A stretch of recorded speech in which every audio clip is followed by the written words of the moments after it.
യാഗങ്ങളുടെ വിഭജനവും യാഗവസ്തുക്കളും. ന്യായപ്രമാണത്തിൽ നിർദ്ദേശിച്ചിട്ടുള്ള യാഗങ്ങൾ 2 വിഭാഗത്തിൽ ഉൾപ്പെടുന്നു. 1. യഹോവയുമായുള്ള കൂട്ടായ്മയ്ക്കുള്ളവ, പാപയാഗവും അകൃത്യയാഗവും. 2. ദൈവവുമായുള്ള കൂട്ടായ്മയിൽ അർപ്പിക്കുന്നവ, ഹോമയാഗം, സമാധാനയാഗം, ഭോജനയാഗവും പാനീയയാഗവും. ആരാധകന് പാപക്ഷമ നൽകുവാനും അവനെ ദൈവവുമായുള്ള ബന്ധത്തിൽ കൊണ്ടുവരുവാനും ഉദ്ദേശിച്ചുള്ളവയാണ് പ്രായശ്ചിത്ത സ്വഭാവമുള്ള യാഗങ്ങൾ. പാപയാഗവും അകൃത്യയാഗവും ഇതിൽ ഉൾപ്പെടുന്നു. ഒരേ സമയം പല യാഗങ്ങൾ കഴിക്കേണ്ടി വരുമ്പോൾ പ്രായശ്ചിത്ത സ്വഭാവമുള്ളവ ഹോമയാഗത്തിന് മുമ്പേ കഴിക്കും. ഹോമയാഗത്തെ തുടർന്ന് സമാധാനയാഗങ്ങളും. ഹോമയാഗത്തോടും സ്തോത്രയാഗത്തോടും ഒപ്പം ഭോജനയാഗവും പാനീയയാഗവും അർപ്പിക്കും. യാഗവസ്തുക്കളോടുള്ള ബന്ധത്തിൽ യാഗങ്ങളെ 2ആയി വിഭജിച്ചിരിക്കുന്നു. 1. രക്തം ചൊരിഞ്ഞുള്ളവ. 2. രക്തച്ചൊരിച്ചിൽ ഇല്ലാത്തവ. രക്തരഹിത യാഗങ്ങളാണ് ഭോജനയാഗവും പാനീയയാഗവും. യാഗമൃഗങ്ങളായി നിർദ്ദേശിക്കപ്പെട്ടവ കാള, ആട്, കോലാട്, പക്ഷികൾ, കുറുപ്രാവും പ്രാവിൻ കുഞ്ഞും. വിലയേറിയ വഴിപാടുകൾ അർപ്പിക്കാൻ കഴിയാത്തവരെയും താണ നിലയിലുള്ള പാപയാഗത്തെയും ഉദ്ദേശിച്ചാണ് പ്രാവിൻ കുഞ്ഞിനെ യാഗം കഴിക്കാൻ അനുവദിച്ചിട്ടുള്ളത്. ലേവ്യ പുസ്തകം 5:7, 12:8. കന്നുകാലികളിൽ ആണിനെയും പെണ്ണിനെയും അർപ്പിക്കാം.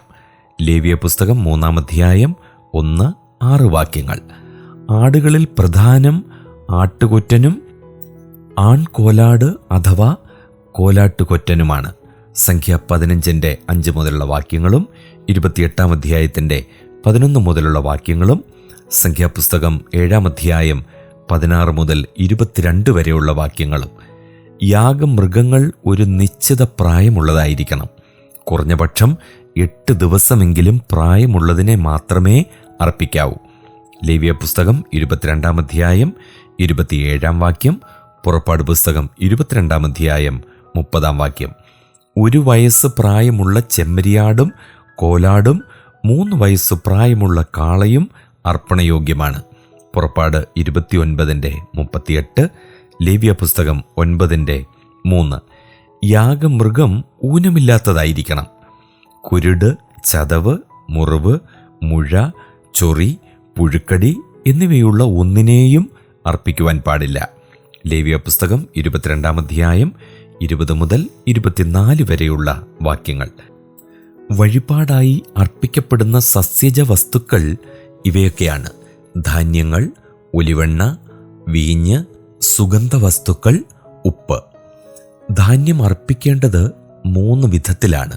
1. കതിർ ചുട്ട് ഉതിർത്ത മണികൾ. ലേവ്യ പുസ്തകം 2:14. 2. നേരിയ മാവ്. ലേവ്യ 2:1. ഇവ രണ്ടിലും എണ്ണയും കുന്തുരുക്കവും ചേർക്കണം. ലേവ്യ പുസ്തകം 2 1, 15, 16 വാക്യങ്ങൾ. 3. പുളിപ്പില്ലാത്ത ദോശകളോ വടകളോ. ഇത് 3 വിധത്തിലുണ്ട്: അടുപ്പിൽ വെച്ച് പാകം ചെയ്തത്, ഉരുളിയിൽ ചുട്ടത്, ചട്ടിയിൽ ചുട്ടത്. ഇവയെല്ലാറ്റിലും മാവിനോട് കൂടി എണ്ണ ചേർക്കണം. 2:1 മുതലുള്ള വാക്യങ്ങൾ. എല്ലാ ഭോജനയാഗത്തിലും. ലേവ്യ പുസ്തകം 2:13. മൃഗബലിയിലും. യെഹെസ്കേൽ പ്രവചനം 43:24. ഉപ്പ് ചേർക്കണം. യഹോവയ്ക്ക് അർപ്പിക്കുന്ന ഒരു ദഹനയാഗത്തിലും പുളിപ്പും തേനും പാടില്ല. 2 11 വാക്യം. അർപ്പണ വിധങ്ങളെക്കുറിച്ച് അടുത്ത എപ്പിസോഡിൽ നമുക്ക് ചിന്തിക്കാം.